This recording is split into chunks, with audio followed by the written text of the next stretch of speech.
laawol kisal ko laawol peewal e ɓantal. alhamdulillahi rabbil alamin summa salatu wassalamu ala rasulillahi wa ala ahlihi wa ashabihi wa man tabiyahum bi ihsanin ila yawmiddin wa sallama tasliman kasira. amma ba'da, assalamu aleykum wa rahmatullahi wa barakatuhu. musidɓe julɓe tedduɓe, ɓaawo yettude Allah subhanahu wa ta'ala on Allahjo waɗɗo ko haana yettireede, yettuɗo hoore muɗum foduɗo se yetti o ɓeyde nemaji makko ɗin e dow meɗen. si en dulli en ronki yettude haray lette makko ɗen no satti, o wi wala in sakartum la azidannakum wala in kafartum inna adabi la shadid. ɓaawo ɗum duwanɗen nelaaɗo sallllahu alayhi wa sallam, on nelaaɗo neliraaɗo sabu yurmende wonande nde tagore ɓe yettini ko ɓe nelaa kon fof e hoore ɓernde laaɓunde. ɓe yettini hay hunde ala ko nelaaɗo on acci si wonaa ɓe yettini e meeɗen. ɓaawo ɗum ɓen du'ano mawɓe meeɗen ɓen, jibinɓe en ɓen, ɓe neyi en, ɓe walliti en, ɓe tiino waawiren faamude fiika diina meeɗen ɗo haa fewndo ko fewniɗen ɗo. ɓaawo ɗum haray men salmini on fof salminaango islam, salminaango addaygol jiggol e wowondiral hakkundeji julɓe ɓen. wona nelaaɗo makirno noon yo saaba ɓe waɗugol hakkundeji maɓɓe, si ɓe saakitingol hakkundeji maɓɓe ɓe yiɗidiray. ɓaawo ɗum no anndirɗon noon e ñalaaɗe ɗen fof, hari ko e ñalaaɗe juma ɗen marɗen ko foften ko radio meɗen laawol kisal. hannde haray ko gila suumaye on dari no min hollitirno on noon haray koye alattiije ɗen woni muhadara meɗen on. ɗum wonata 14 heures pari. kono ɗon anndi haray réseau ji ɗin e occupation ji ɗin wawata fewndinaade e saayon tigi. haray meɗen yaafino e moɗon fota no anndirɗon noon en fottida e karamokoɓe meɗen ɗo ɓe anditina en fi diina meɗen kan ko annduɗen e koen annda. haray wono Allah wiiri noon fa zakkir fa inna zicra tanfa'ul mu'minin. haray hannde kadi hiɗe wondi e ceernoɓe meɗen tedduɓe e woni cheikh Mouhammad Diallo, cheikh Mouhammad Ɓuriya. haray hiɗen anditina fi cheikh Mouhammad ɓeeɗo haray ko jibinande maɓɓe nden ko e leydi Mamoun ndin, ɗum woni Poore Daka ko wiyeteɗon Ɓuriya. haray ɓe duɗi ɗon ɗen seeɗa, ɓe iwri ɗon ɗen ɓe seenori e leydi Jérékore nden. allahu lan ɗon moƴƴi e maɓɓe, ɓe woni ɗon ɗen haa ɓe timmini deftere Allah nden e hoore hunjagol nde. ɓe iwti toon ɗen ɓe seeni, ɓe ari ɓe seenori Niger e o université on ɗo Niger. haray ɓe guɗoyi ɗon ɗen kadi yeru ko Allah hoddiri kon. ɓe senti fewɗo ɗo hiɓe Konakiri, hiɓe hunjinanden ɗon ɗen e markaz molanaɗo wonɗo Baylo Baya. haray meɗen annitina cheikh Mouhammad ɓeeɗo kadi haray fewnɗo kadi ɓe wadde master maɓɓe on Konakiri ɗon. inchallah ɗen tori Allah yallano ɗon timminanɓe o holla ɓe feere timmingol doctorat maɓɓe on, o ɓeyda gandal ngal okkoren enen kadi. haray hiɗe wiya ko saɗi maɓɓe ko tooli, ko saɗi heɗitiɓɓen fof ko radio laawol kisal fewnde ɗo kadi. haray o yaafoto inchallah mi watti micro nge sokejo ustage en ɓe andintina en ɗo ɗen fii deftere Allah nden, ko honɗum woni deftere nden, ko honɗum woni haqqeje mayre on e hoore meɗen. haɗa mi wiyon oustaz falyatafaddal, mi watti micro nge sokejo moɗo inchallah. bismillahi irrahmani irrahim. إن الحمد لله نحمده ونستعينه ونستغفره ونعوذ بالله من شرور أنفسنا وسيئات أعمالنا. من يهده الله فهو المهتد ومن يضلل فلن تجد له وليا مرشدا. أشهد أن لا إله إلا الله وحده لا شريك له وأشهد أن محمدا عبده ورسوله أرسله الله على حين فترة من الرسل فبلغ الرسالة وأدى الأمانة ونصح الأمة وجاهد في الله حق جهاده حتى أتاه اليقين. صلى الله عليه وعلى آله الطيبين الطاهرين وعلى كل سالك مسلكهم إلى يوم الدين. فلقد قال وهو أصدق القائلين وهو الصادق المصدوق: تركت فيكم شيئين لن تضلوا بعدي أبدا ما إن تمسكتم بهما، كتاب الله وسنتي. haray musidɓe julɓe ka radio meɗen laawol kisal ɗo, haray ko atti kon tawfiji ɗum fof e yetti Allah subhanahu wa ta'ala, e yetti on Allahjo mo tawata o waɗi en ko en julɓe, e yetti on Allahjo mo tawata o waɗi en ko en daratoɓe kadi eto fii no ɓantira ko ko wi'ete o sunna nelaɗo meɗen Muhammad sallallahu alayhi wa sallam. en yetti Allah mo tawata on o waɗi en musidɓe e ɗengal gootal, faamodirayɓe, jinjindirana kala ka hikkori e hoore yaajugol leydi Allah ndin, kala ka won toon tawa hino muuseende immojo makko on hino wattanilla fi makko etoto fiino ɓuttinira ndi muuseende o ɗen tentini ko yowndiri kon e diina kan ko ɗum wondi muuseende koko wiyete aljahal majjere hara ɓawti muɗum kadi wonɗo ɓe yeeso e ngal dental e o radio meɗen lawol kisal ɗo haray kamɓe kadi mi fewtini e maɓɓe weltare an hertorde e jarnande an hertorde miɗo inna ɓe haray ɓe jarama ko ɓe tawata kon ɓe andi fi an e hoore loore an e fanɗere gandal an noddugol an argol ɗo towna hito e sala moɗon yettina seeɗa e ko tawata Allah hino faami minni e hoore faamu fanɗuɗo e sala moɗon Allah hara nafoore hino e faamu on en fof mo e nafitoremo ka diina meɗen ɗo haray kamɓe wonɓe yeeso lawol kisal ɗo ka radio jasahumullahu hayra aljazai an il islami wal muslimin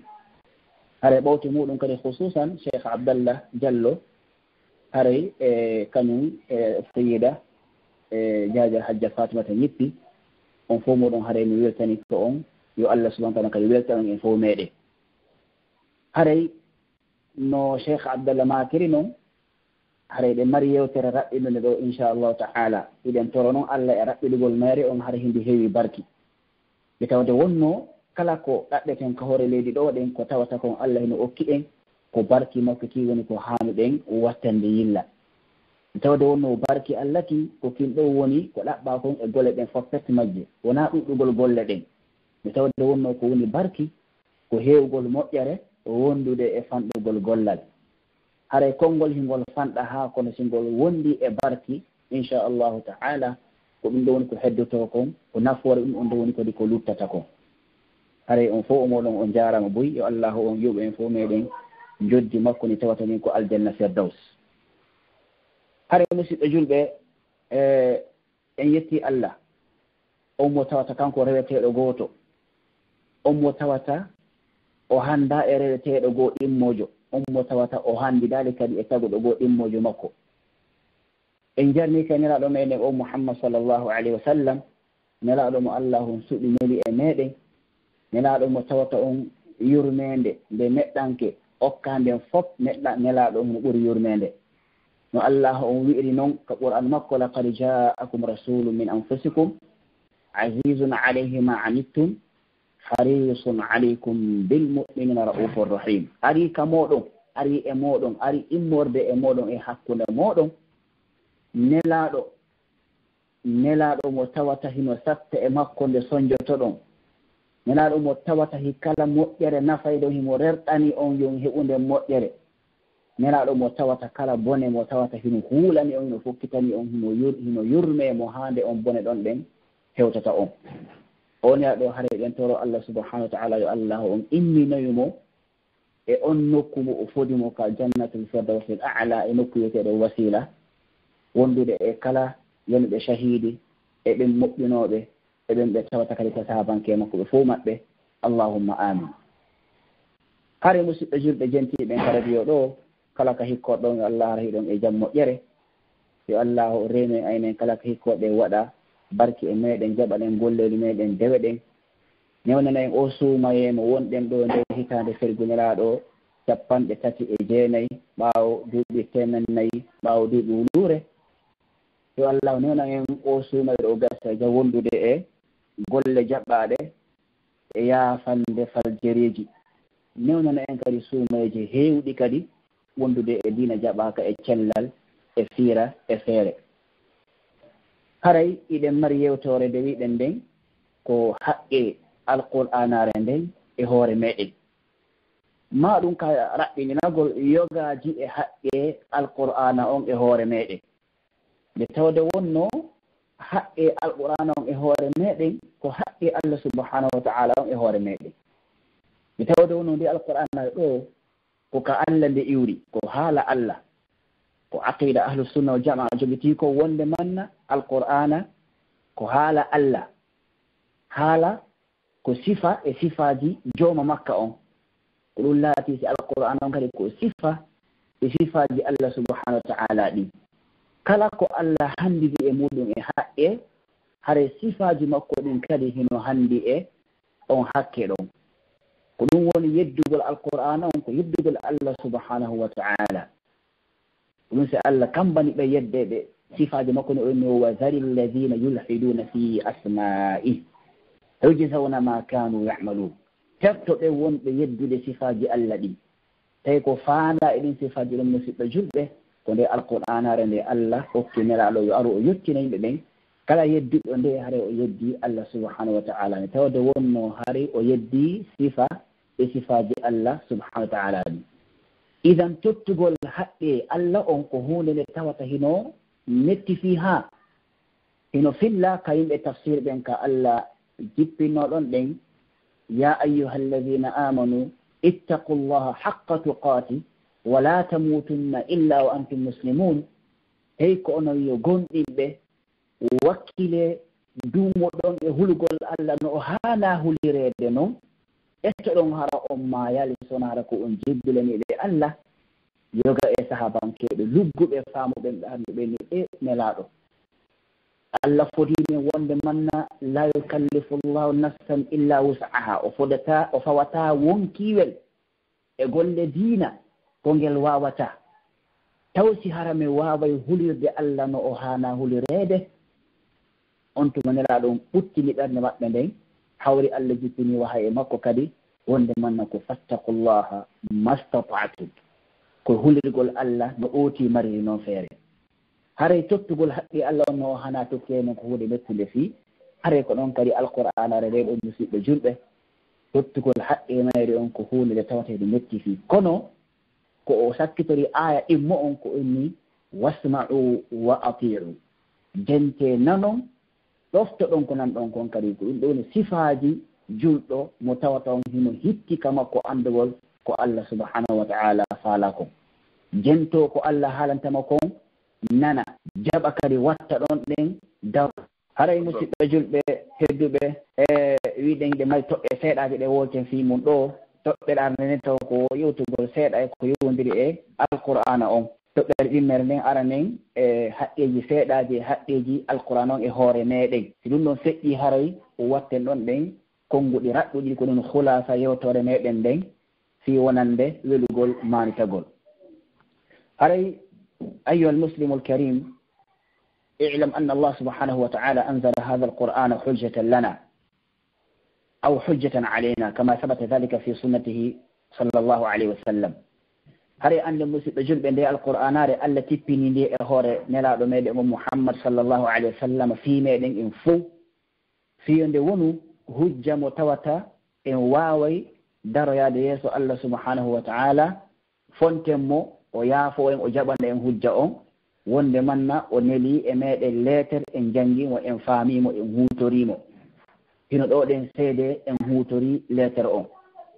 ma ɗum ko hujja e hoore meɗen mo Allah nangitirta en si tawi woni hara nde ari nde janngaka ma nde janngama nde gollitiraka hare Allah kadi o heeɓi ka o nangitora e jiiraɗo makko o inna wonde manna e aranoma nelaɗo o addamma kadi deftere wi'etende hunde kaari hare o tigi ala lawolga hare leññande yo Allah on dandunen noon dandu en alqur'an o wonde ko o hujja e hoore meɗen musidɓe julɓe falidhalika samma Allahu subhanahu wa ta'ala hadha kitaba qur'anan kama sammahu aydan kitaban wa fi kulli ismin huna hadafun maqsudun min at-tasmiya hade ko noon kadi Allah subhanahu wa ta'ala o inniri nde alqur'anare nokkeli goo ko nde qur'an nokkugo o inni ko nde kitab karama koɓe no inni wonde mana ɗen ɗon iɗɗe ɗiɗi noon hiɗe mari nder toon ɗen faandunde yettinde faandunde hittunde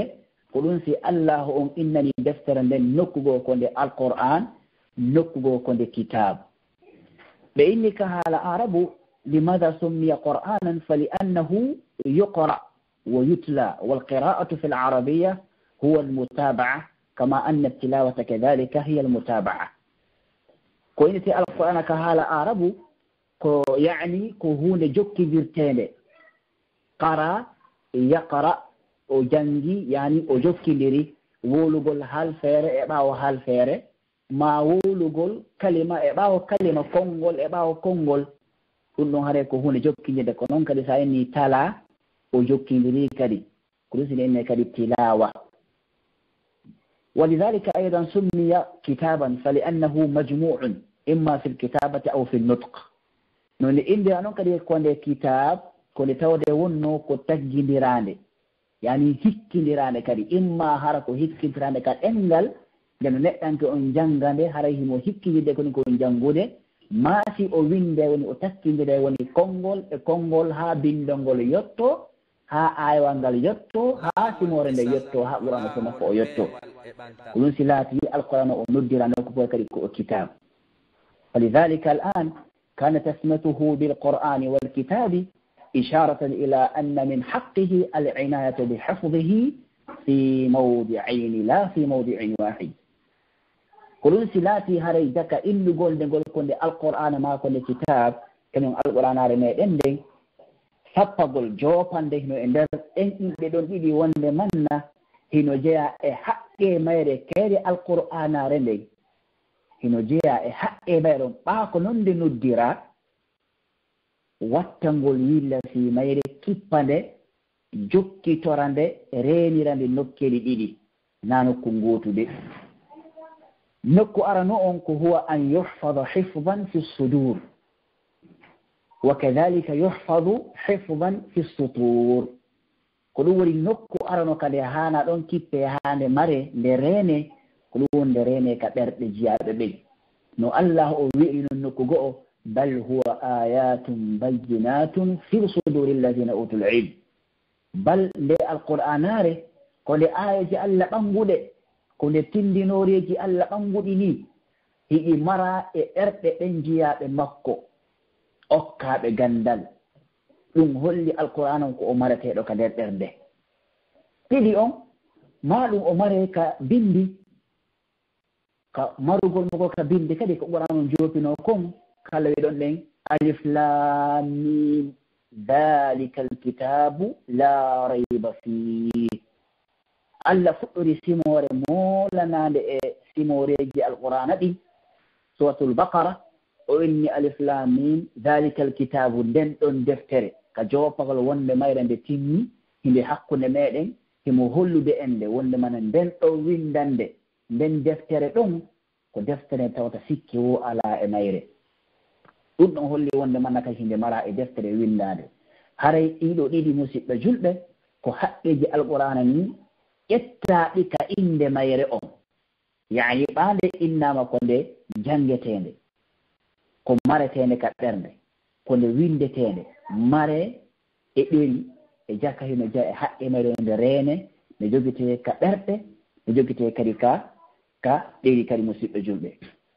ko ɗum si karama ko ɓen fewndo alqur'ana o moɗo mbiyatano maniraɗo sallah sallam feƴƴini tawi hino winda waɗa e ɗeri maɗum e guri maɗum e ƴi'e maɗum e kaaki tamaro tawi no muɗodira no sakiti nokkeli buyi aboubacry siddiq radiallahu anhu o noddi façon ɗiɗi e yimɓe ɓen o inni façon arano on kala hunjiɗo alqur'ana ka hoore makko hunjande nde tawata hino woodi seeditiiɓe nde hino woodi annduɓe fii mayre yo o aru e kala marɗo kadi bindol ka suudu makko e guri ma ɗum e ɗerol ma ɗum e ƴiyal ma e koɓolal kala marɗo kadi bindol alqur'ana yo o addu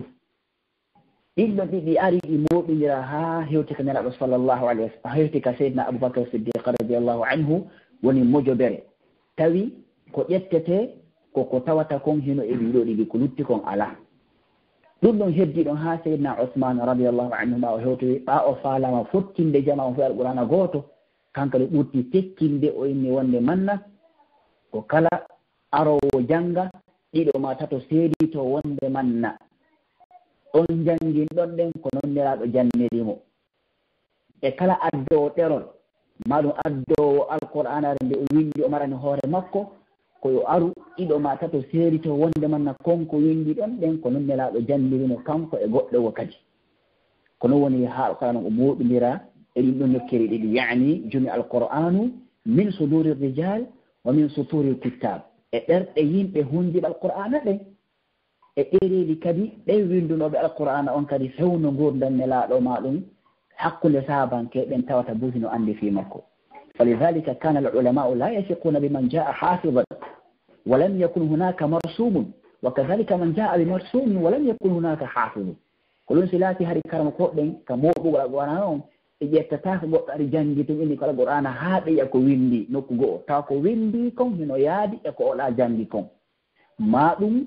goɗɗo arta tum ko winda o holla ɗo enna ɗum ɗo kadi ko ni mi jangiri ma ko ɗum ɗo ko ñalande kadi mi windi ɓe ƴetta ɗum ɗon ɓe winna ko qur'ana haa goɗɗo aɗa janga ka hoore makko ko tawata heno nandi e muɗum ko ɗiɗo laawi ɗiɗi karam ko ɓen firtiri ka Allah wi ɗon ɗen inna nahnu nazzalna dhikra wa inna lahu la hafidun minen ndoyi min jippininde alqur'anare e kadi noon minen wonande nde komin reenay ɓe nde hunde mematande e ko memuno defte feƴƴunoɗen e tawde wonno defte feƴƴunoɗen koɗe jippanino ko maslaha wonande annabajo on ma nelaɗo on ma mofte ɗen nde tawde wonno hari nelaɗo ko nelete ko fiime makko ɓen tum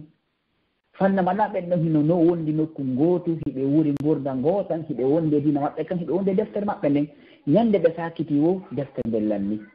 amma no alqur'an no ɓaawo ari woni ko fii tagore nde fof o arani woni hannde kay hino lanndi nde alqur'an nde arunde wona ko nde huuɓitende sembayde renetende nde tawata nde huuɓitay e tagore ala nde fof petmere kala kaɓe hikki e leyɗe ɗen e kala kaɓe wuri e zamanuji ɗi musidɓe julɓe haray ɗum ɗo ko hunde nde alqur'an ara nden sifitori renede e sansidirede renire nokkel ɗiɗi ka ɗerɗe tagore nden ma ɗum ka ɗereni winde teɗɗi ha eggira noon ha hewti e musidɓe julɓe hannde hiɗen wolde fi mayre hiɗen toro yo Allah okku en barkiji wonɗi e nder nde alqur'an ara musidɓe julɓe newnana en janngugol nde newnana e renugol nde enen kadi ka ɓerɗe meɗen hunjoɗen nde janggen nde faamen nde newnana en kadi waawgol saakitirgol nde kadi windugol nde okkitira se ndaari hannde leyɗe ɗe tawata ɗen hino anndi nde nafoore ɗo o wono se ndaari Égypte ma ɗum Suuriya ma ɗum Saudi ma ko nanndi ɗiɗo hitaande kala hitaande nombre ji defte ɗe ɓe watta tibaa ɗe ɓe imprimata ɗen ɓe yaltinana alam islami o monde islamique on en tawno ɗuuɗi haa ɗum ɗon fof ko anndugol important ndeendugol gonde alqur'ana kadi winda ɗon ɗe se ndaari kay ɗi concours ji wonaa ɗi waɗeede concours ji international ma concours ji national ma concours ji noneji ɗin fof pet majji ko fii rerɗingol kadi julɓe ɓen yo ɓe reeno alqur'anare nden nde tawreno ko haqqe mayre ene renete ka nder ɗerɗe ka ɓerɗe meɗen enen julɓe musidɓe julɓe haɗa so no toɓɓe ɗon en suɓoy toɓɓe seeɗa ko yowndiri alqur'ana on kadi ko tawata himo hanndi nde enen julɓen ƴetteten totten jonnitemo alqur'ana ko haqqe makko non ko ɗum wiyete haqqe koko tawata wona enen jeeyi kono hino e hoore meɗen yin ƴettu jonniten jooma haqqe on هل من حقوق هذا القرآن الكريم قراءته وحفظه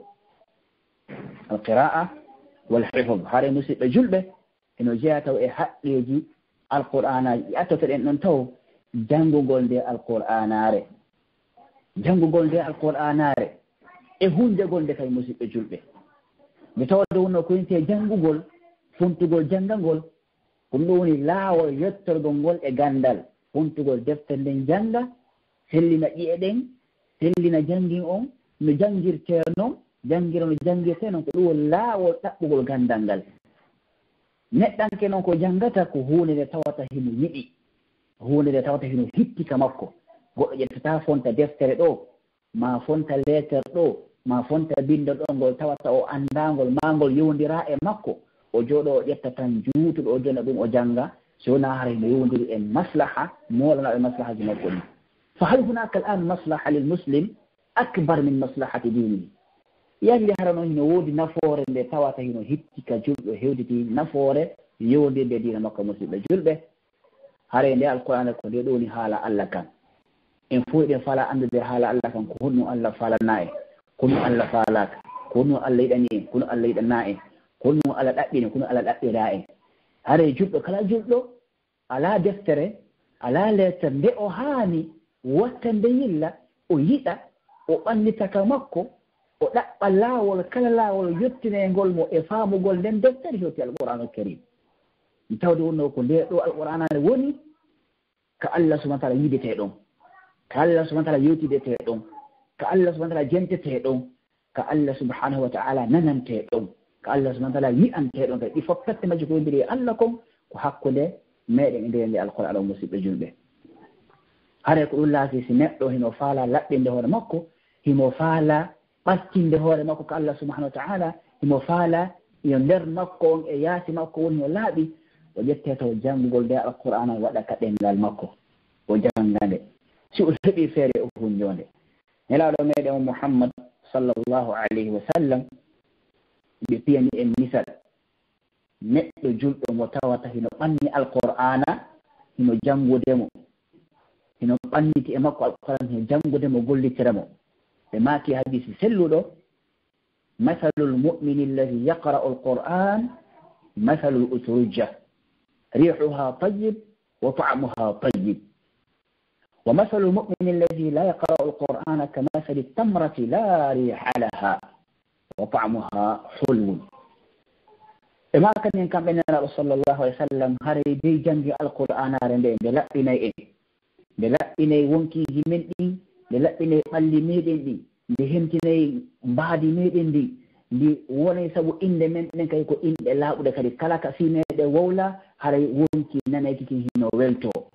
ɓe maaki annde wonde manna janngugol nde alqur'anare wonande julɗo laɓɓinire nder makkum e yaasi makko on wa alhaali lekkum no ɗum wiyeteekum al utruj, lekkum iwranokum ende arabe ɓen no annduno fi makkum ko lekkum ko markum uurateeri molanaaɗi tewi kum waɗe haako muɗum ko nde duufe waɗe uurateeri sunne uurini e suudu ma uuri e nokku kañum ɓe woni hiko mari kadi dimɗe ɗen dimɗe kadi hino lewñi teɗu dimɓe ɗen sa maɓɓi kadi ka ɗenngal maɗa heɓay lewñande heɓay mbelendi welndi. ko noon kadi si tawi woni henndu wifii kum kadi henndu mum hewtima a heɓay kadi uurateeri welndi kadi. ɓe maaki kulle ko ɗon sinen fifinayi janngoowo alqur'ana haɗa ko julɗo on himo janngude alqur'ana watti ko o julɗo en sifitoraymo kulle ko ɗon fiye en mbaadinmo wonde manna kankadi haɗa ɓernde makko ni hino laaɓi, wonki makko hino laaɓi, gollondere makko ngal hino laaɓi, ɗenngal makko ngal hino laaɓi. si o janngi a weltoto, si o gollitiri a weltoto. nder makko on hino laaɓi, yaasi makko hino laaɓi, himo weli ɓattaade, himo weli huwondirde. ɗum ɗon iwrata sona neɗɗo mo tawata on hino janngude alqur'ana musidɓe julɓe. ɓe maaki e ɗimmo on kadi wa mathalul mu'min alladi la yaqra'u alqur'an, sifa kadi julɗo mo tawata o janngata alqur'an e tawde no julɗo no wayi wonno wayi hare moƴƴere no e makko no sellirno inna sa sallam ka maaki no ko go'o almu'minu alqawiyyu khayrun wa ahabbu ila allahi min almu'mini alda'if wa fi kullin khayr. neɗɗo julɗo sembuɗo marɗo cembe futata ko cembe doole ma cembe gandal on no moƴƴi no hitti no wele ka Allah subhanahu wa ta'ala ɓuri neɗɗo julɗo mo tawata on o mara cembe ko lowɗo ka ɓandu ma lowɗo ka haqqille kono noon ɓe fof maɓɓe ɓe mari moƴƴere. ɗo kadi ko ɗum neɗɗo janngo alqur'ana on himo mari haray norɗande nder ka wonki makko, mari kadi norɗande yaasi ka ɓandu makko. neɗɗo julɗo mo janngata alqur'ana haray himo wa'i wo wa tamarore laari hala mara margol, tamaro mara uulateeri. en fof hiɗen anndi ko enten kon tamaro. gooto naatata e nder suudu inna goɗɗo naadiga tamaro, ma ɗum fotta e goɗɗo mo jogiti tamaro uurama inna a ko tamaro rondiɗane. ɗum ala, tamaro ala. ko sa naadi ko kine ma heɓa mbargol togo solningol tawata hingol meppitode sendindirde hakkete ko tawata ala kune laaɓunde posno ewa ndiyam ara uurateeri. amma si tawi woni hara a maɓɓi ko ɗon ka ɗenngal maɗa a taway jaka hino lewñi hino weli ha hattino way o juuri welugol. ko ɗum woni juɗɗo on ayi aymo ko kene a anndata ko juɗɗo, a anndata tawɗo ayatamo jogiti alqur'ana, ayata himo jannga. si weeti windi yalti yehi ka golle muɗum ñallal ngal fuu arti kiikiiɗe neɗɗo on 24 heures feɗɗey o mara joɗanagol alqur'ana erol gotol ma page goto ma demi page goto o jannga mo ñallal ngal fuu. yontere nden fof wa'ano, lewru ndun fof wa'ano, hitande ala nden fof o teppinta alqur'ana no gasa ko ɓaynini wona ko suuma e wonɗen no gasa ko si suuma e hewti o heɓa noon o eto ha o heɓa alqur'ana nde wotere. hay nani hani haray neɗɗo juɗɗo on koye qur'an ɓattomo qur'an o ɓattomo himo mari wirdu e makko yo o janngo ñande wo ko fanɗi wo ko fanɗi ko fanɗi wo ko fanɗi siko wawuɗo janngude moƴƴa yo o hollu alqur'an mo wawi janngude si o wawata janngude moƴƴa yo o hollu Allah subhanahu wa ta'ala yiɗi janngol ngol na ɓittu nganto ene wonde manna min mi wawata nelaɗo on sallllahu alayhi wa sallam hino maaki neɗɗanke wonɗo janngude alqur'an hadith on alladi yaqra'u alqur'an wa huwa mahirun bih ma'a as-safarati al-kirami al-barara والذي يقرأ القرآن ويتتعتع فيه وهو عليه شاق له أجران نرى ميد أماك هذه سلو دوم إمام بخاري مسلم يلتني وند من أو جنب القرآن والكو فصل دين يودي نت متواتا مواجهة ده كالفدين مواجهة ده كونغو دين مواجهة ده درول ما دين إيدي ما دين سابو ما دين إيدي نوجي ما هاك وايو مواجهة ده أصلا جتاكو dengan kalau taatnya Al-Qur'an himo eltanya Al-Qur'an wo oɗo hino mari martaba on towi ha ɓattodiri e martaba malaikaɓe jippine ɗe wahay ko ɓenti a safara malaikaɓe jippine ɗe wahayu neɗɗanke wawɗo on janngude alqur'ana tawi kadi himo janngude mo himo wawi janngude himo janngude kadi watti ɗon himo mari martaba ɓattodirɗe martaba malaikaɓe subhanallah e musidɓe julɓe malaikaɓe Allah ini ɓe la ya'suna allaha ma amarahum wa yaf'aluna ma yu'marun malaikaɓe tawata ɗen ɓe yeddata Allah ɓe waɗa ko Allah yamiriɓe kon ko ɓe yamira ko no ɓe watta ko holɗum neɗɗanke mari valeur ha tawata o foti ɓe ɗo martaba musidɓe julɓe e jakal qur'ana no hitti janngugo alqur'ana haray musidɓe julɓe haray tottugol o haɓɓe alqur'ana o waɗete e martabatul malaika wona ko a neɗɗo ɓattodiɓe malaikaɓe e martaba malaikaɓe kadi jippineɓe wahayu malaikaɓe ɓurɓe teddude ɓen ɓe tawata ɗen ɓeɗo ko rondotoɓe konngol Allah subhanahu wa ta'ala ngol ɓe adda ɓe jonna nela e makko ɓen alayhimussalam si tawi woni hara neɗɗanke o ñande o mema e alqur'ana ko fanɗi o mo waɗani Allah ɗum ɗon ɗen keɓal mo totti ɗon haqqe alqur'ana ɗon ɗen martaba makko on ko kanko e malaikaɓe woni e groupe goto oɗo ko groupe arano on ni musidɓe julɓe hare kala waɗo alqur'ana ko yaka seedo makko wota o haɗumo janngol alqur'ana kala programme mo o mari kala golle ɗe o mari kala ko o mari e occupation tentini wono enen fewdo hande ala hujja goto mo wotin hari ɓawɗo mawɓe meɗen ɓen deftere hunjagol deftere ko hunde sattunode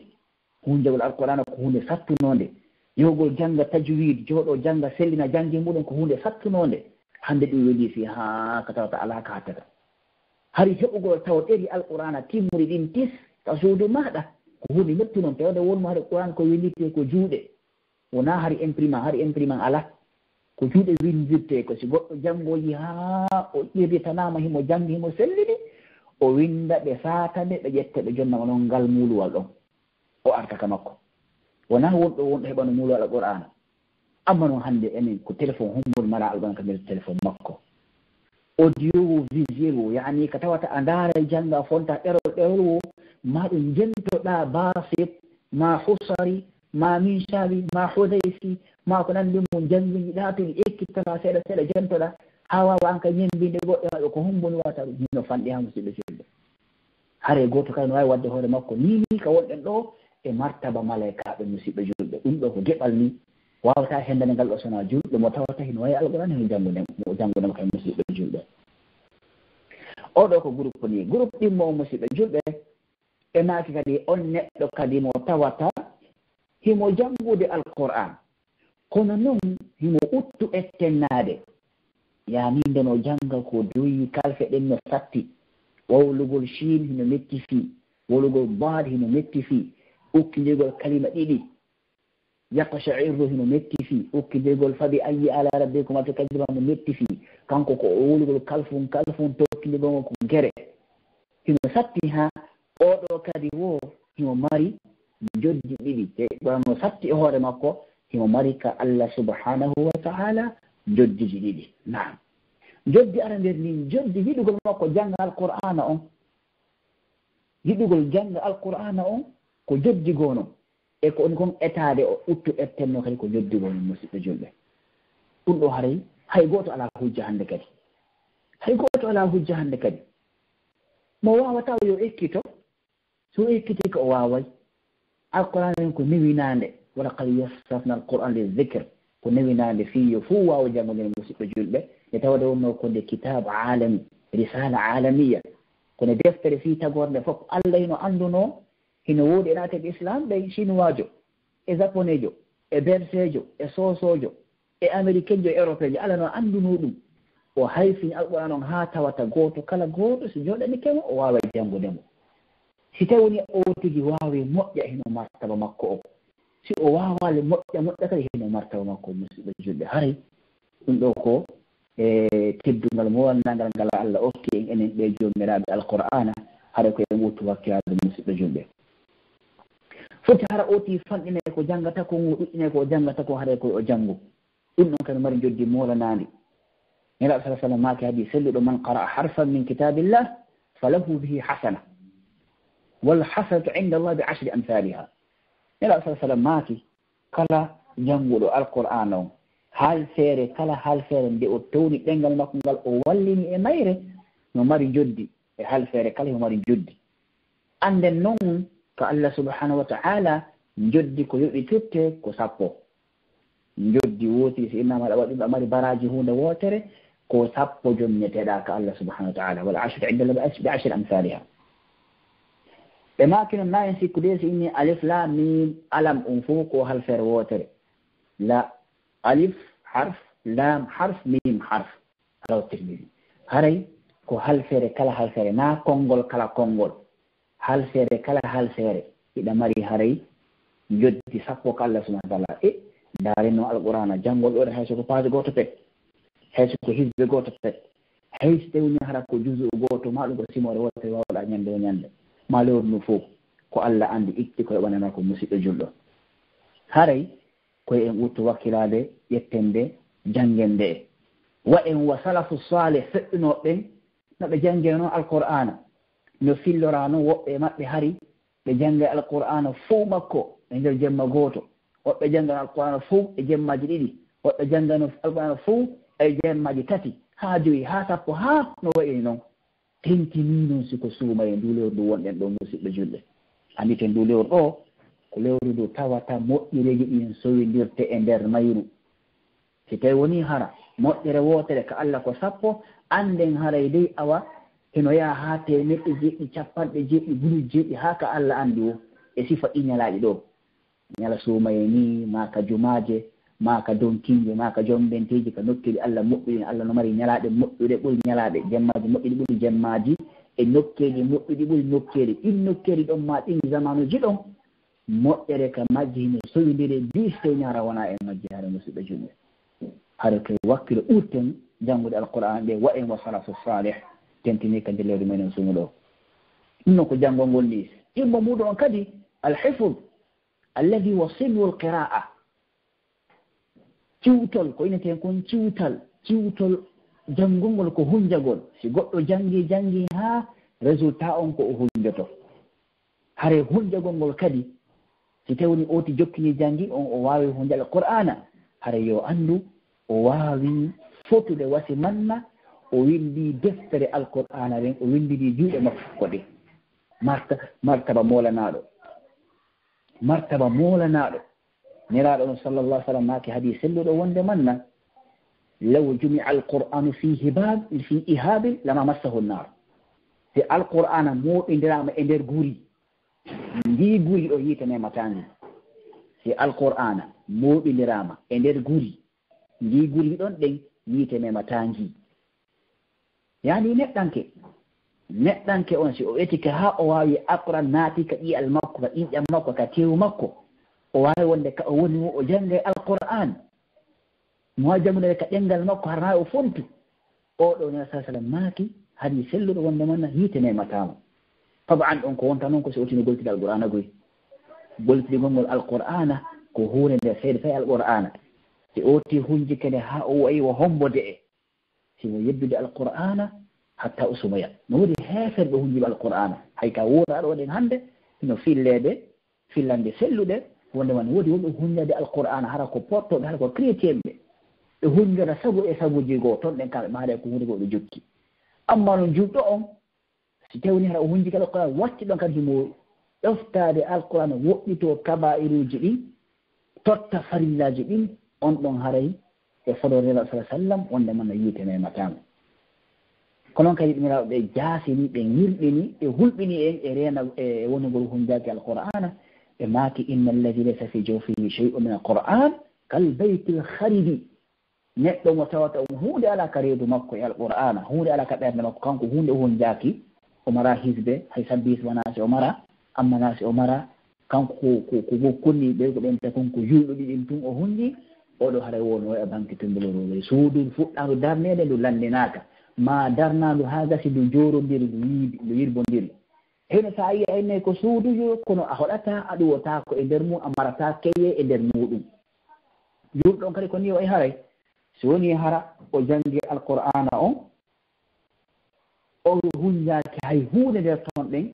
haray hino ko julɗo ko wiyete gonko suudu kono haray ɗuwortako maretake e muɗum haray musidɓe julɓe haray ngal misal ɗo kadi ko misal hulɓiningal e musidɓe julɓe e hundegol alqur'an on kadi no mari nafode ñande darngal no mari nafode no dolle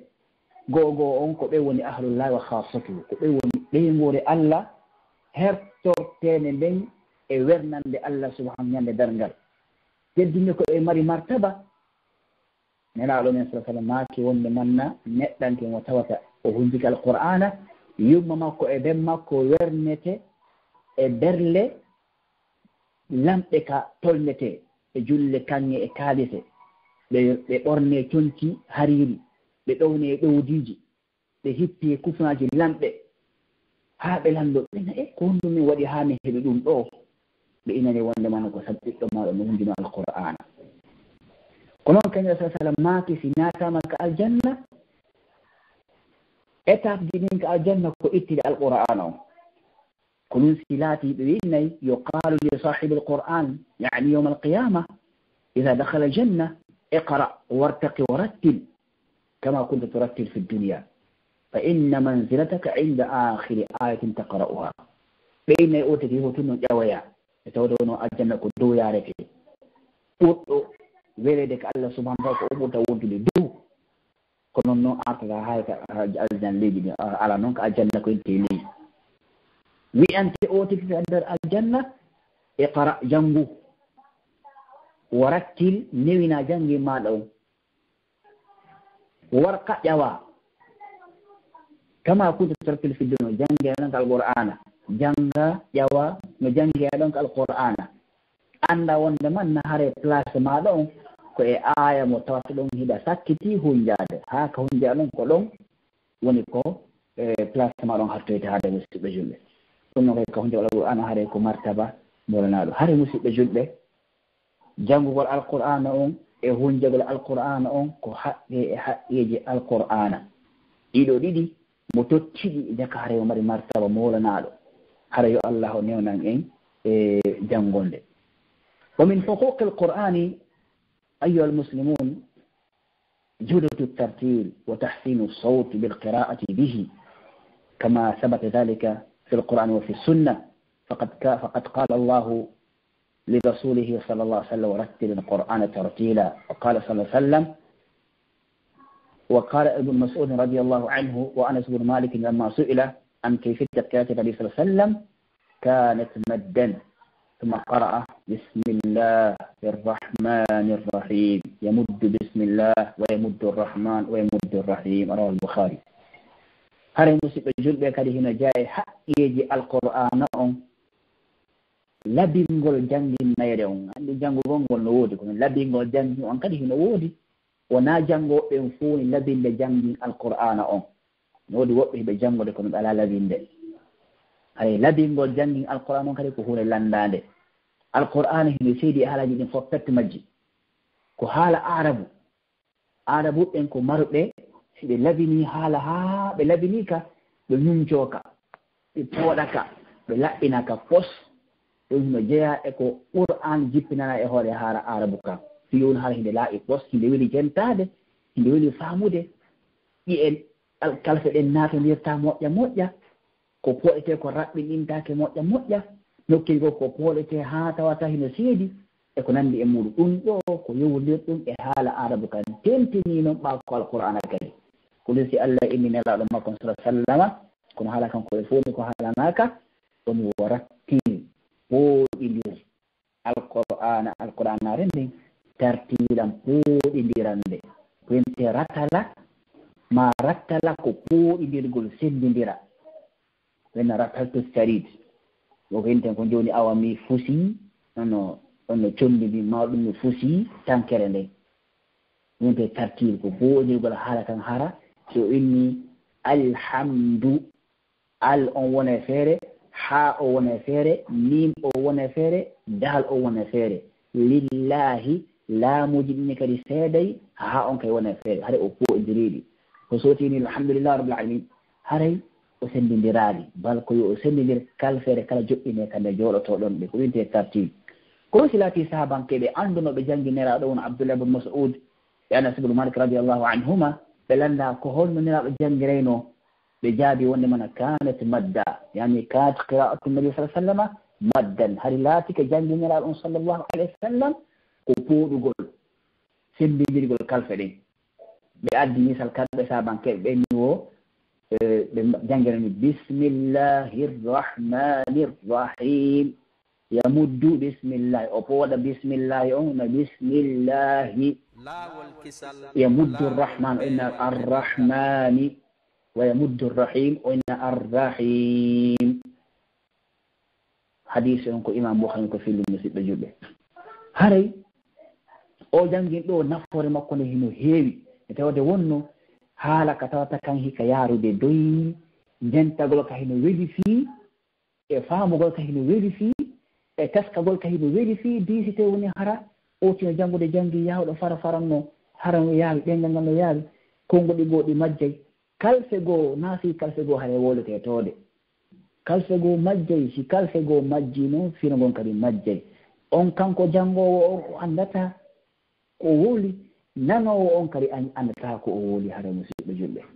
ɗum ɗo hare ko hikma e hikmaji ɗi qur'anu on jonna e haqqe makko wonde manna janngowo mo hare ko yo o pooɗidir janngin makko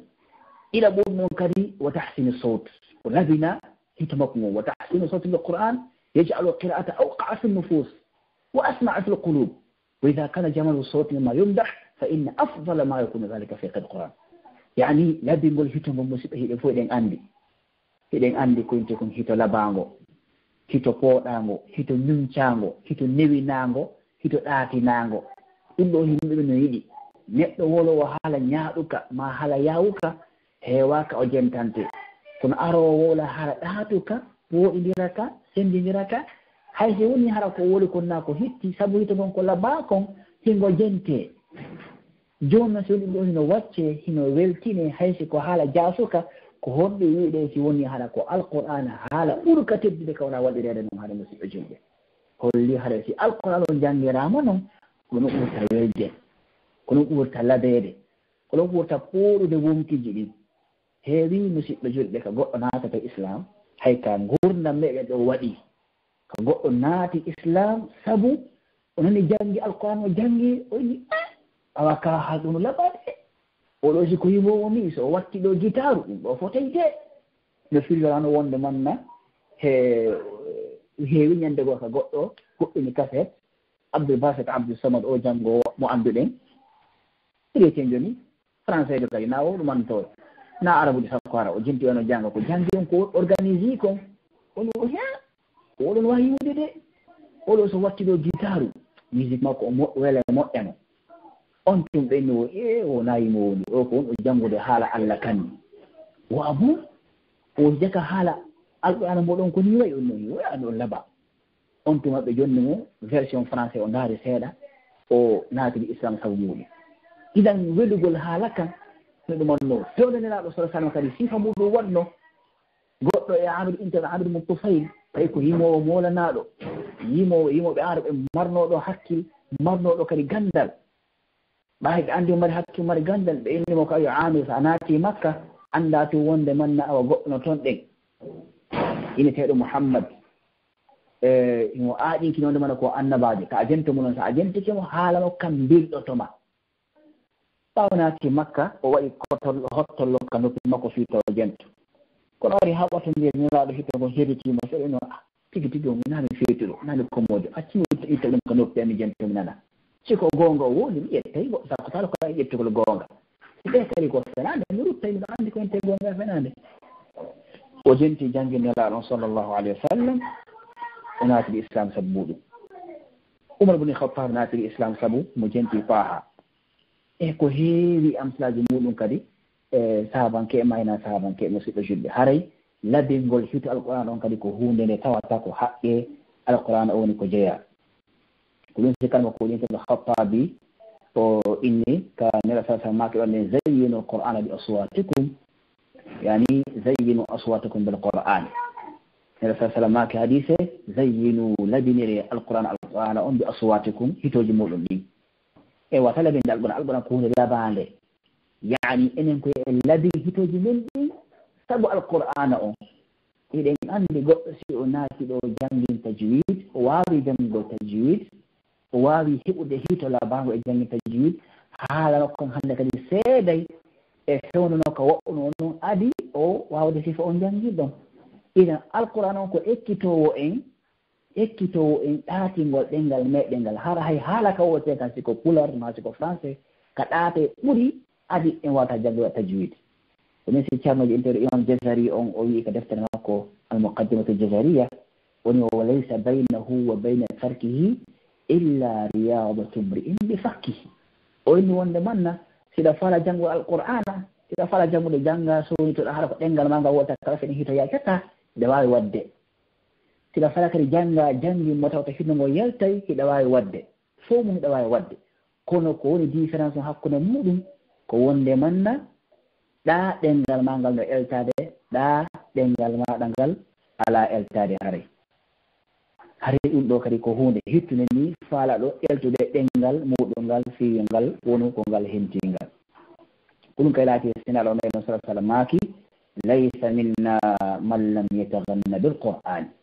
maki wona de amin menen jeeya neɗɗo mo tawata on o jangi alqur'ana kono noon o welnayi hito makko ngon par ce que to tala alqur'ana haqqe makko joni to alqur'ana haqqe makko wona yimɓe alqur'ana ɓen janngugol janngin mo tawata o wela o ñuncaka o pooɗaka o ɗumannaka ɗum hare wona e janngin mo tawata ko tokkiraɗo haqqe e alqur'ana musidɗo julɓe haynelaɗo sa sallam maaki hadise goo kadi hadise lugguɗo firo ɓe maaki ma azina allahu li shay'in qat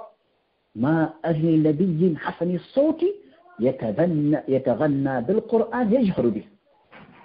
ɓe maaki allah jentaki hay e hunde labande nonde waɗi woni laba gimol labangol yewtore labande haala ɗatuka fotuka pooɗaka nuncaka ko ka labawo ka moƴƴi allah yiɗal jentagol kan wakko o yiɗi kon jentagol haala annabajo wonɗo nuncade alqur'ana hemo janngude towno o nuncoka kan ɗon allah ko jentotoka kon hemo jento du'a ko o welnawo zikri ko o ɗaatinawo waccode allah no nde ɗaatinirawo no nde welnirawo ɓaydin ko haalaji allah haalaji wele ɗin allah noon ɗin ɗon no ɗi welnira no ɗi welnira allah jentoto ɗin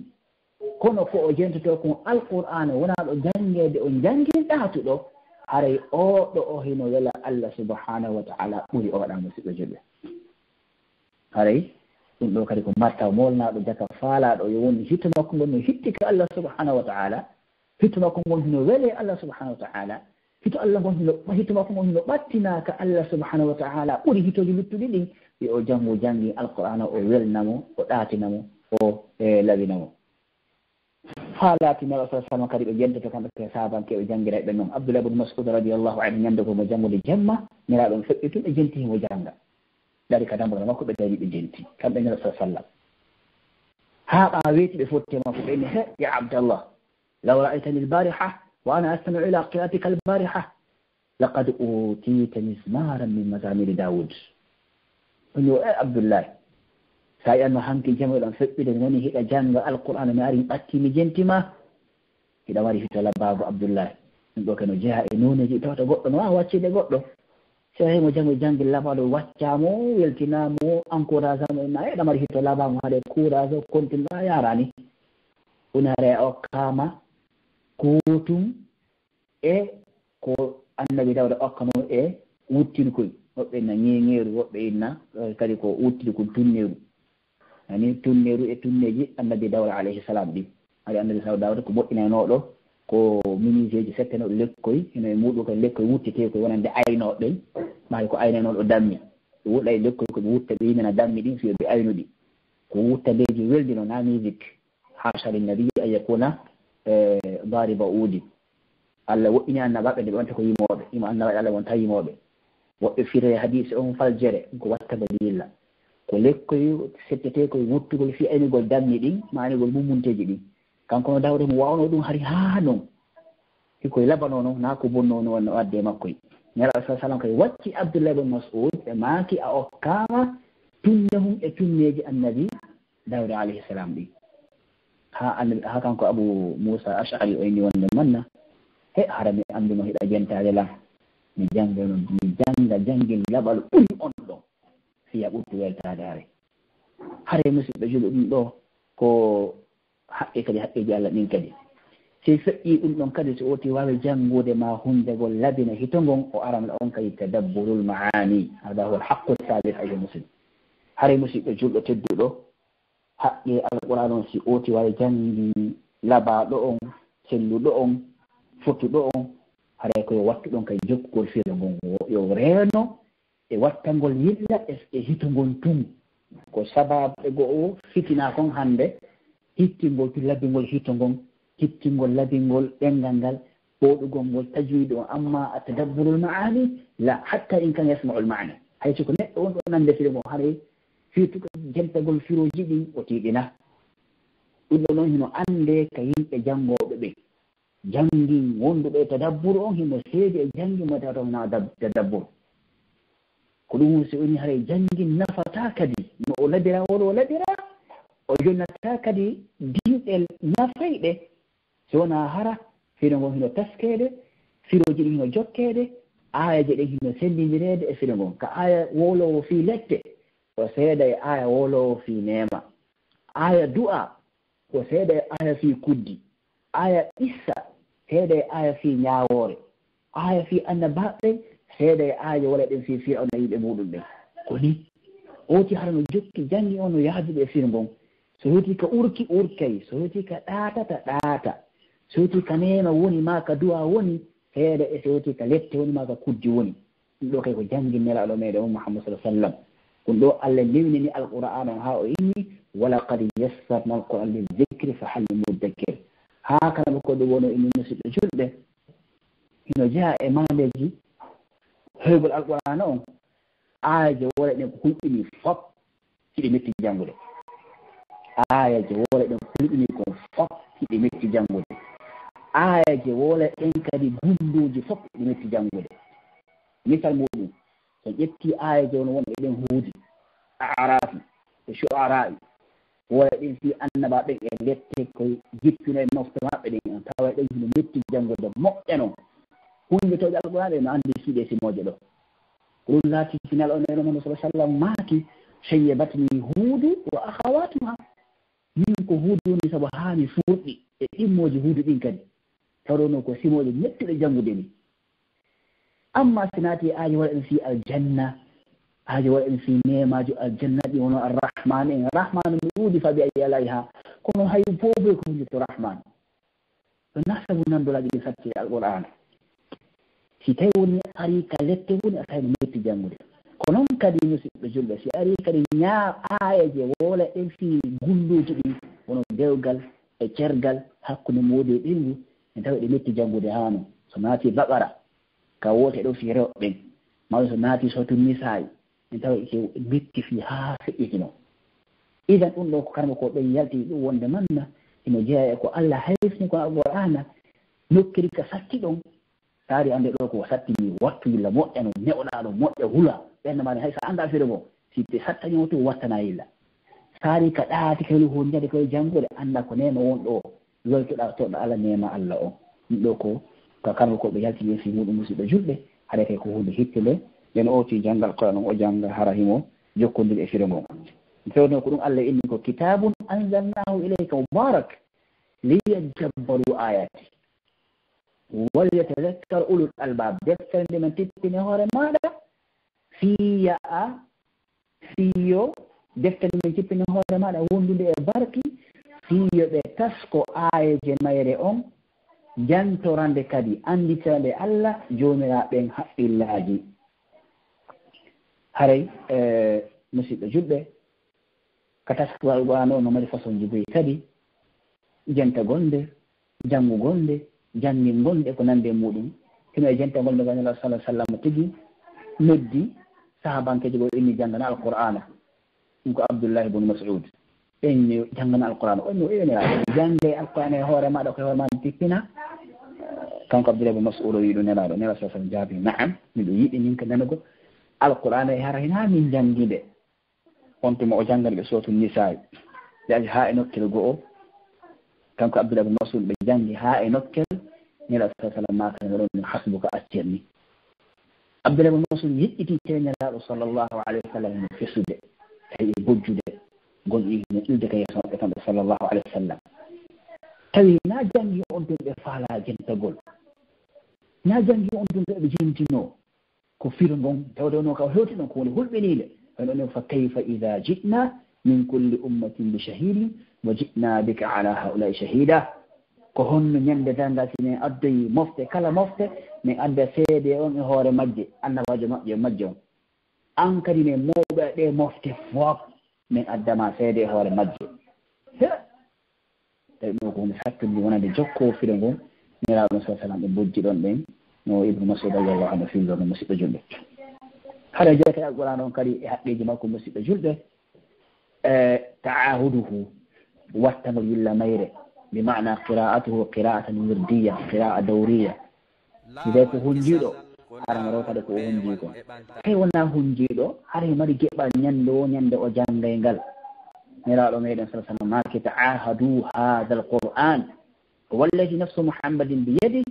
لهو أشد تفلتا من الإبل في عقلها هذا يدي واتني رين بالقرآن نرتين دسونا كلا are darti tonde sona kala andi to nde mi wondiri Allah mo tawata wonki an hina e juuɗe mumɗe nde hino metti hinde weɗi furtade fuuto goɗɗo hine weɗi fuutade ɓuri ko ngeloba kon fuutade yani ngeloba no metti fuutade ɓuriba ɓuri ɓura noon weli wodi sa acca wayri hande kiki tawa yehi sa wayri kiki ɗo janngo tawa yehi sa janngata sa wayno ɗe lewru lebbi ɗiɗi sa arta tawi ɗi uddi hundiɓe hino andi ɗum ɓe hundaki ɓen kadi ko hunde wotere si tewni haɗa fompidal ɓurano sohla kala janngade bakara naasi acci tawi ɗum lewru lebbi ɗiɗi are fompitade tawa hiɗa uttu ettennade e hoorere hari ɗengal magal fuɗɗi jogodirde e mayre a wawi joni janngude hisbeji musɗa uttu ettennaki arta tawa fuɗɗi uttu ettenade aaje goo majjinoma baltode nokkele goo janngaɗe sikkana hay ko alɓurande jeeya tawa uddino ɗum hare musidɓe julɓe ko yenagol e muɗum darta alqur'ana sowna kalare ande wonde manna e sifa alqur'ana o ɗo hino e mummunte welɗo fuurtade ɗe haɓɓe ɗo nagge fewtuge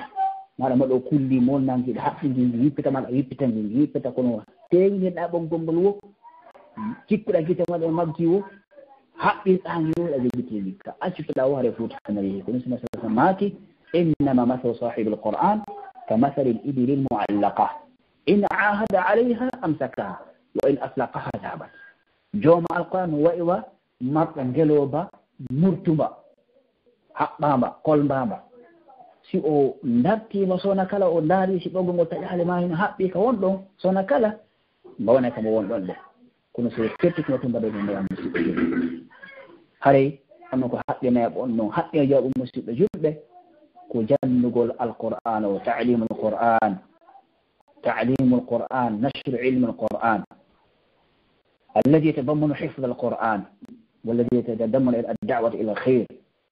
جنب القرآن أنكو حقي مكو ونا أنتم في القرآن كفي تقول مفقت ميري ونا مفتقو تجي القرآن ونا عربو تجي القرآن ونا أفريقيا تجي القرآن كفوجي القرآن إذن من حقه أن ينشر أن يجعل عالميا للي ساكتة وقت دفتر إنفرسير هرب أبنى الله فو نفي تري القرآن siko sakite golde no wiɗen noon ɓawtoɗen jannugol longina hunjina siko soodugol defte ɗen kadi waɗa tiba sakita fof ko sakitigol alqur'ana siko firugol nde kadi sakita fof ko sakitigol alqur'ana kala noone tawata nde jangete ka yaaji ɗum ko haɓɓe mayrono wiide adna allah ɗum fof tawde wonni ko hujja allah on ni ka o hewtoyo ka o hewti harino fanɗi musidɓe julɓe alqur'anu haanino hara hannde o naati e cuuɗi ɗin fof pet majji fiyonara hujja allah kanko tabbiti hare musidɓe julɓe ɗum ɗon kay ko yaade ɗum kalloy ɗon nden wonde mana o reeni alqur'ana on nde ɗon nde tawde wonno si en fof en jogitika nde haray en fof en reeni nde kono gooto pet wawata reenude nde musidɓe julɓe ɗum si laati haray nabi sa sallam maaki hayrukum man taallama alqur'ana wa allamahu ko ɓuri moƴƴude moɗon on fof onon julɓe ɓen ko ɓuri moƴƴude moɗon on fof ko jannguɗo alqur'ana haa waawi jannimo kadi ɗum ɗo haray woni hikku mofta ɗen kilande mana kadi fuɗɗi e sabankeɓe haa hetti hannde fuɗɗete ka payi koye janngeɗon hana wayde e muɗum hunde alqur'ana en ndaari tariha kanam koye meɗen ɗo fof maɓɓe en taway ko fuɗɗorɓe janngugol alqur'ana taw ɓe fuɗɗata e janngugol alqur'ana tawa kadi kala payi kon adite kon ka maɓɓe taw walɓona ɓe jannata kon taw bal woɓɓe si a addi payi kon janngugol ka maɗa sikkum annda alqur'ana kamɓe ɓe mala tan janngugol alqur'ana ɓe no yew taw jannama alqur'ana ono filgal on imam malik rahimahullahu ta'ala ɓawa naɓama jande ngene makko nayi makko kala mo koodi o jannugol mo wonno o hunjika alqur'ana en makko no o ɓeyna hunjinama taw alqur'ana addamon noon si o arti noon ko wawi on to mi jannaymo hadise kono goɗɗo janngata hadise jannga alqur'ana ɗum ko jaaɓi e sakkitigol hundegol alqur'ana haray enen tawi koye wakkilo hannde ka woni ɗon ɗo sakkitigol alqur'ana hannde weeli fi moƴƴano sakkitigol mo hayso ka téléphone ji hayso ka ordinateur ji hayso ka site ji nokke ɗi fof madina jaa e ko sakkiti alqur'ana hannde tawata hari ɓawɗo ni ɗum hari no mettuno fi hari haa hara yo allah newna en waɗugol ko moƴƴi ko hare toɓɓere sakkitorde men kadi musidɓe julɓe ma aɗi sakkitorde men min haqqi qur'an alkarim alayna listimau lahu walinsatu ileyh jentagol alqur'an on deƴƴa faade e mayre si tawi wono janngede jentonde deƴƴanande kadi hay si nanta an deƴƴanade nde tawde noon ko konngol allah subhanahu wa ta'ala si allahu on haɗi en sonkugol e tawde nelaɗo sallllahu alih w sallam kala inna alladina yahudduna aswatum inda rasulillah ɓen ɓe tawata heno deƴƴina hito maɓɓe ngol ɗo jippina ngol e tawde nelaɗo sa sallam ulaika alladina imtahana allah quluba littaqwa ko ɓen ɓe tawata allah okki kulol allah ka ɓerde maɓɓe haɗa ko ɗum eɗen fiye konngol allah subhanahu wa taala ngo kangol ngol ɗon koye ngol jentani ko ɗum si allah yito ɓola makko wa ida quri alqur'anu fastami'u lahu wa ansitu la'allakum turhamun haray si qur'anu janngede ko jentagol alqur'ana on jentomo si tawi haɗa nande so aɗa nande awa jentanoɗamo ko ɗiɗi ɗi il istima' wal insat ko winte jentagol e deƴƴugol no seedi jentagol ko fiyanano ko wolte kon amma no deƴƴugol ko fiita a ampeeso kona wolede kon woto yotte nokku go'o anno gasara ana natta maɗa occupé goɗɗum goo ma ɗum haɗa ala famude firo ngon haysoɗo nande kono deƴƴana fi yo hitto ngon yewtu wonɗo nafitorde on haray musidɗo julɗo hay no haqqi alqur'ana noon kadi haray kala ko o tigi woni o nani alqur'ana no jeeya kadi muɗum kadi hara oti kadi waɗade alqur'ana ka tawata yimɓe yawtomo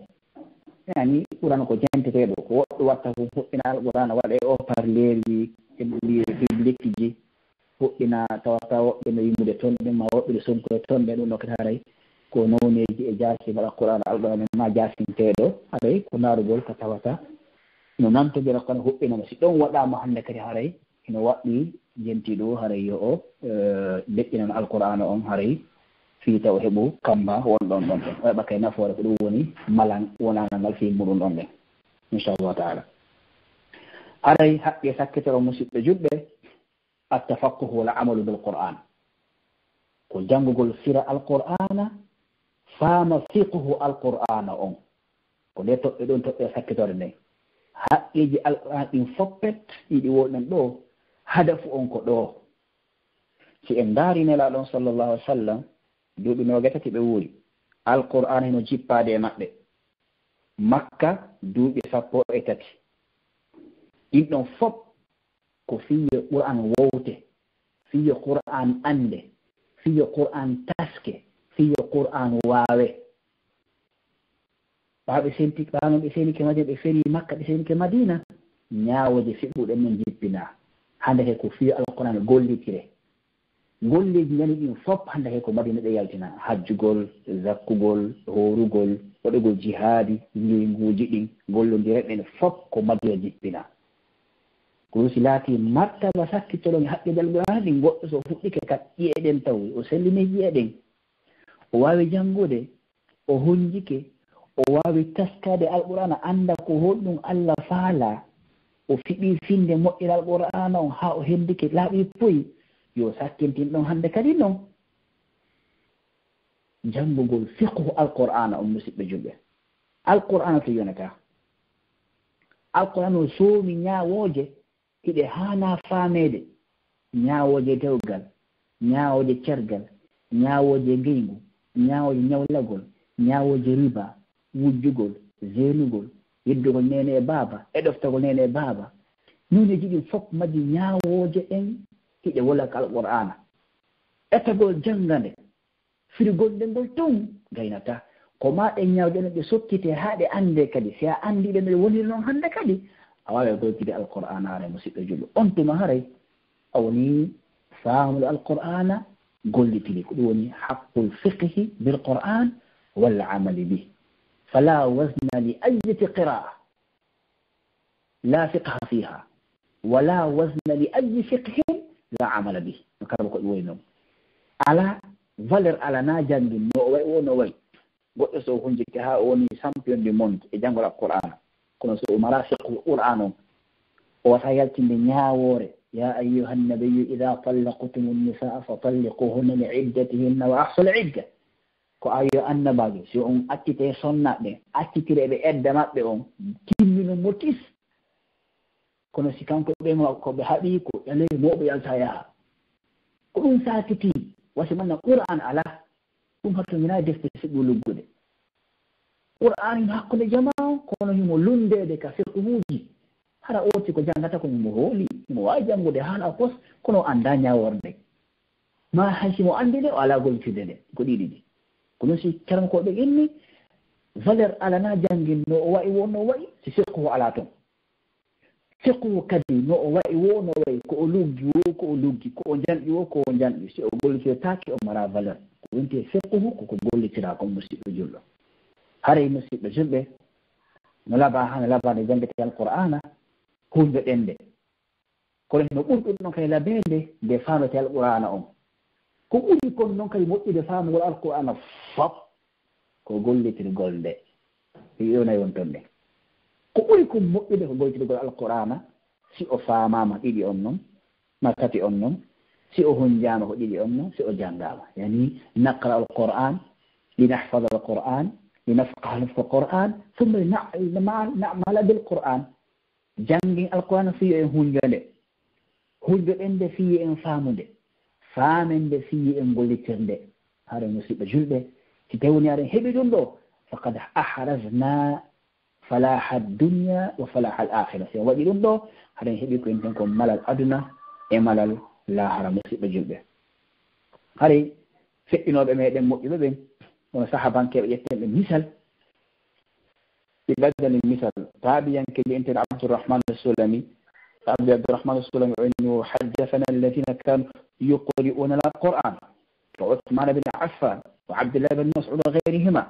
أنهم كانوا إذا تعلموا من النبي صلى الله عليه وسلم 10 آيات لم يجاوزوا حتى يتعلموا ما فيها من العلم والعمل قالوا فتعلمنا القرآن والعلم والعمل جميعا قالوا انت أبو عبد الرحمن صلى الله عليه وسلم كان يقول أن صحابك بجنب من القرآن بإني من كم بما بجنجن القرآن الأم صلى الله عليه وسلم si ɓe ƴettino aaje 10 ɓe feƴƴataaɗe taw ɓe feƴƴataaɗe haa ɓe waawa faamude ko ɗum woni e majje e ñaawooje ɓe wawa appliqude ɓe pratique ɗen ñaawde ɗon kadi haa ɓe annda ɗo waawiɗe si ɓe janngii fii salligi ɓeewte taw haa ɓe annda ko ɗum salligi ko ɗum woni ko arkanu wudu ko ɗum woni waajibatul wudu ko ɗum sunanu wudu haa ɓe annda ko honɗum moƴƴinde salligi on tigi tigi hay sinaa inɗe ɗen kono hara golle ɗen hiɓe anndi ɗe après ɓe yaha ɓe ƴetta satalde ɓe jooɗoo ɓe salligoo ɓe fillitoo ɓe salligoo ɓe filtoo haa ɓe annda ɓowri net hara si ɓe janngiɗaa ɗen rasulul wajihi ɓe anndi ko haa honto lootete rasulul rijlen hiɓe anndi ko haa honto famsahudur wajhikum hiɓe anndi ko haa honto sinama guslul janaba hiɓe anndi ko haa honto fof hiɓe anndi fof ɓe hano ɓe ƴetta kadi aaje sakkal hikkiɓe ɗen ɗon ɗen kadi ɓeyndi o min warrini haa hannde kadi e tan gooto min janngi alqur'ana min faami alqur'ana min gollitiri alqur'an fata'allamna alqur'an min janngide wal ilma min janngi ganndal ngal kadi ɗum faamugol ngol wal amala e gollitirgol ngol jami'a ɗi fof perte majjum musidɗo julɗo ko ɗum so Allah inni ya ayyuha alladina amanu lima taquluna ma la taf'alun kabura maqtan inda Allah an taqulu ma la taf'alun ko honɗum ɓoolan toon kon annda eni jannga janngi ma gollitirta goɗɗo hunjo alqur'ana ma janngal ɓan kono hara wata salligade ma haysi mo wawi ñendinde salligo kono wona ka gandal makko iwi goɗɗo lando ma fi cergal ma fi ngingu hano ka alqur'ana ma fi riba hara o anda o wata jabade non ko ayde noon musidɓe julɓe haray hande ka wonɗen ɗo hippiji no heewi ko tawata e hunjiɓe no woodi jannguɓe no woodi kono faamugol alqur'ana on hino fanɗi hino ɓuri fanɗude ɗon kadi haa gollitere ɗen alqur'ana ka probléme ji meɗen ɗi wuridi ɗin ɗin ɗi tawta ɗin alqur'ana ñawndayi ɗi kono noon en ala ñawndirde ɗi alqur'ana noon haare musidɓe ko probléme noon ɓen toro Allah yo Allah on ittani ɗum ɗon hakkunde meɗen haare musidɓe julɓe ko ɗo haaray mi falte hatten e yewtore ko yewtore juutede en ɓurniɗoɗen leer gooto e nder yewtore nden haaray annden tun wonde manna nder paana ɗo ɗen janngugol nde'e hunjagol nde'e faamugol nde'e gollitiran nde'e ko wolten kon fuu koye ɗiɗo ɗe nayi woni koye ɗiɗo ɗe nayi woni haala meɗen ka fof si en waɗi ɗum ɗo hare en yettike ko Allah e faalaɗon ɗen en renike e ko Allah kammali kon ɓe ɓe tawata ñaawita alqur'ana ɓe Allah yimi ɓen wa man lam yahkum bima anzala Allah ulaikum alkafirun wa man lam yahkum bima anzala Allah ulaikum alzalimun wa man lam yahkum bima anzala Allah ulaikum alfasiqun kala mo ñaawiraali ko Allah tippini kon ka golle makko ka kuuɗe makko e ka konnguɗi makko o ñaawiraali ko Allah tippini kon hare o jeyaama e nokku go'o e heefere ɓen e nokku go'o e tooñoo ɓen e nokku go'o e faasiqi ɓen senndidirgol ɗon ɗiɗo no hatomini hala juutuka nokku go'o mo ñaawiraali ko Allah tippini kon ko o keefero nokku go'o mo ñaawiraali ko Allah tippini kon ko o tooñoowo nokku go'o mo ñaawiraali ko Allah tippini kon ko o faasiqiijo ɗiɗo fof ko probléme jini musidɓe julɓe ɗiɗo fof ko probléme jini lettikin fof ko ala en ɗo wa an yahkum baynahum bima anzala Allah ñaawir hakkude maɓɓe sowno an wuruɗa nelaaɗon sallllahu alayhi wa sallam hannde no nelaaɗo feƴƴini ko alqur'an hakkude meɗen ñaawiren alqur'an on e sunna nelaaɗon sallah sallam hakkude meɗen fiye en woɗɗito koko yimɓe en mbeleɗe wala tattabi ahwa'ahum wota jokku mbele maɓɓe ɗen ko ɗum ɗo men tawi ko ɗum ɗo men woowi ko ɗum ɗo men tawi ɗum ɗo men woowi la wahdarhum rento eɓe wola ɓe sifa ɗin haalaji an yaftinuka nde ɓe fitinaynal ukkuma e probléme wona keefeero ma tooñowo ma faasiqiijo an ba'di ma anzala llahu aleykum ko Allah tippine dow maɗa musidɗo julɗo haray nde sakkitoro hadise kaga sa sallam makani e hadise mo Ali ibn Abi Talib filli wonde manna fitinaji aroyey fitinaji aray hiɗi wa'iwa niɓe jemma um hulɓinagol kanko Ali o no landi nelaɗo sallllahu alih w sallam ko honno noon ɗo yaltirte ɓe maki ko deftere Allah nde woni ko yaltirte e ɗi fitnaji nden deftere nde tawata nde woli ko feƴƴino kon fof fitnaji dañi feƴƴino ɗum fof gila baba adama alayhi salam ha annabi Isa alayhi salam fitnaji dañi ɗin fof Qur'an no woli fi muɗum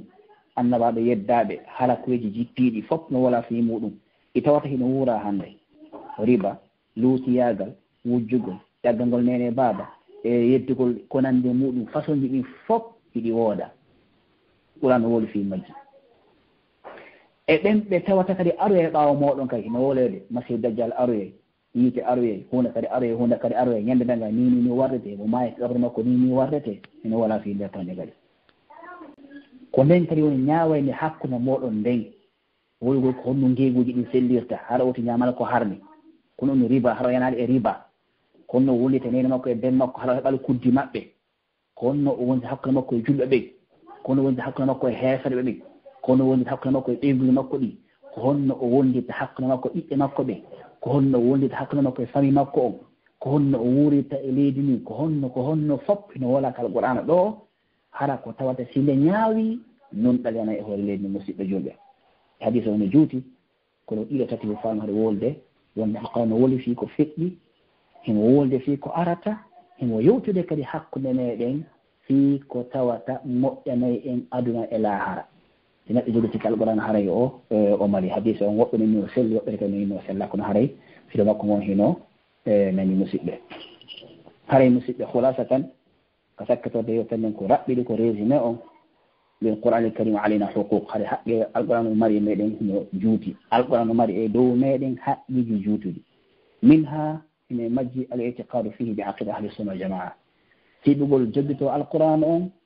نون إنه أهل السنة والجماعة في بيرمين جبتي وعندما نقول حالا الله هديك فنما الله إنه هاجا حق ميدين إليون إنزاله منزلته وتعظيمه واحترامه وتسجيله إليون jippina de alqur'an ka place mayre ko de haala Allah ɓuri haalaji ɗi fof petnaji teddinande mawninande hittina fi mayre kay musidɓe julɓe tati on taallumu ulumihi wa taalimuhu wa da'watu ilay janngugol gande alqur'ana ɗen faama janna kadi nodda kadi faade e majje kay musidɓe julɓe nayi on allah naqula fihi bila ilm haɗa en wuuliraale alqur'ana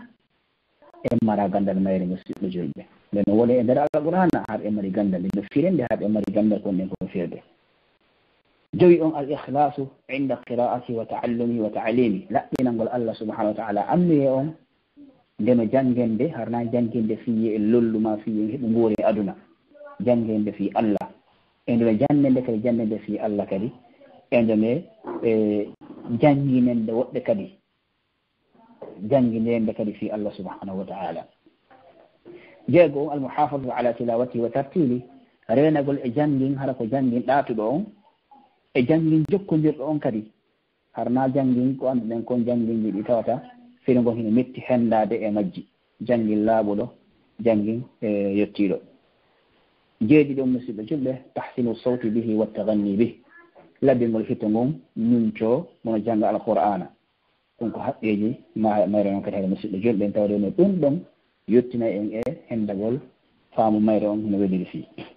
jeetati on tafahumu maanihi wa tadabburuha wa marifatu tafsiri etagol faama firuji alqur'ana on taskoɗi anda firtande fewne nden e majji tawde no boyino oñode ko alqur'ana boyino jogiti alqur'ana o woni kono noon oñode ɓe naayi alqur'ana o woni koye tafsir alqur'ana o woni chi ano mari tafsir mayre suufi no tafsir mayre mu'tazila no mari ahlu sunna no mari etagol hende tafsir laaɓuɗo on haɗa o feeway haa o yettoyo ka faanda kono e makko